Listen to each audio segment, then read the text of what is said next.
Metre जो है लोगोगों का खून चूस रहा है। ये पैसा गरीबों का पैसा है। एक हुक उठती है जब वो हमसे कहते हैं कि जो 30 लाख पद हैं केंद्र सरकार में खाली, दिन ऐसा आएगा कि सरकार भी ठेके पर चलने लगेगी। इन लोगों का इस देश की अर्थव्यवस्था के विकास में भारी योगदान है।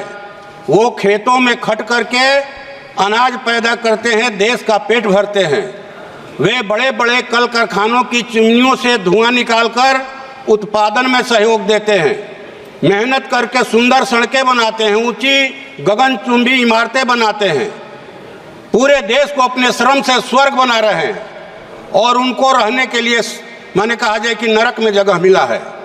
और उस नरक में भी उनको शांति से रहने का अधिकार नहीं है।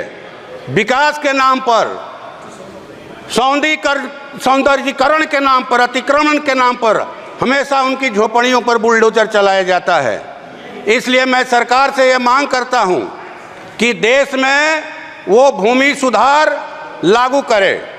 देश में अभी बिहार में 2010 में भूमि सुधार आयोग का गठन हुआ था, जिस आयोग ने कहा कि 21,85,000 एकड़ जमीन सीलिंग से फाजिल जमीन है, सरकारी जमीन है, जिस जमीन पर भूमि माफियाओं का, भूस्वामियों का राइफल बंदूक के बल पर कब्जा है, इस जमीन को भूमिहीनों में बांटना चाहिए। और आयोग की सिफारिश यह भी थी कि बटाईदारी पर ज़्यादा खेती हो रही है, इसलिए कृषि बजट का लाभ दिलाने के लिए बटाईदार किसानों को पहचान पत्र दिया जाए।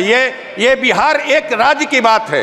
पूरे देश में करोड़ों एकड़ ऐसी जमीन होगी, सरकारी जमीन और सीलिंग से फाजिल जमीन।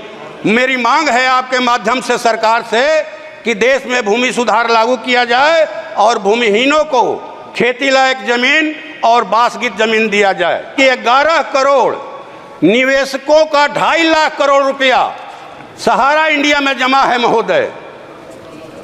पैसे के इंतजार में 3970 निवेशकों की मौत हो गई, 65 अभिकर्ताओं की मौत हो गई, एजेंटों की। ये पैसा गरीबों का पैसा है, देश के मध्य वर्ग का पैसा है, जिन्होंने अपने बहन बेटियों की शादी के लिए, बाल बच्चों की पढ़ाई के लिए, अपने संकट के दिनों के लिए वो पैसा जमा किया था और ये पैसा नहीं देना चाहते हैं। माननीय महोदय, ये बड़े दुख की बात है कि सरकार कह रही है कि हम पैसा देना चाहते हैं और लोग पैसा लेने के लिए नहीं आ रहे हैं। गांव में जो रोपनी डोहनी करने वाली महिलाएं हैं खेतों में, शहरों में जो झाड़ू पोछा का काम करती हैं दाई महिलाएं, रिक्शा टेम्पू ठेला चलाने वाले लोग हैं, फुटपाथी दुकानदार हैं, वो सरकार के पोर्टल के बारे में नहीं जानते। वो गांव के और कस्बे के उस एजेंट के बारे में जानते हैं, सहारा इंडिया के, जिनके मार्फत उन्होंने पैसा जमा किया। महोदय, आपके माध्यम से सरकार से हमारी मांग है कि ये पैसा एजेंटों के मार्फत दिलवाया जाए निवेशकों को। ये पेट पर लात पड़ रहा है उनका। कहे कि हुक उठती है जब वो हमसे कहते हैं, उनके अंदर हुक उठती है। जबरदस्ती गांव का लाइन काटने का दबाव देकर के स्मार्ट मीटर लगाया जा रहा है। अभी बड़ा खरौनी शाहपुर में एक गांव है, वहां ये प्रयोग चला। ये स्मार्ट मीटर जो है लोगों का खून चूस रहा है। आपके माध्यम से सरकार से हमारी मांग है कि ये स्मार्ट मीटर लगाने के लिए दबाव नहीं दिया जाए, जनता पर दबाव नहीं दिया जाए कि स्मार्ट मीटर लगाना है और नहीं तो लाइन काट देंगे। और भारी बिजली का बिल आ रहा है, बिहार में सबसे ज़्यादा महंगे दर पर बिजली मिल रही है, इस पर रोक लगाई जाए। 11 संसदीय क्षेत्र में बिजली की भारी कटौती हो रही है। जब पावर इतना पैदा हो रहा है देश में, तो ये कटौती क्यों? आधा घंटा बिजली रहती है, 3 घंटा गायब। अगर ट्रांसफार्मर खराब हो गया तो 1 सप्ताह में ट्रांसफार्मर बदला जाएगा। जर्जर तारों के गिरने के वजह से जो है वो कितने गरीब लोगों की मौत हो गई तार में सट करके। ठेका प्रथा खत्म किया जाए। ठेका प्रथा एक दिन ऐसा आएगा कि सरकार भी ठेके पर चलने लगेगी। अगर ठेका प्रथा पर रोक नहीं लगाया गया तो ये सरकार भी ठेके पर चलेगी। इसलिए ठेका प्रथा पर रोक लगाइए।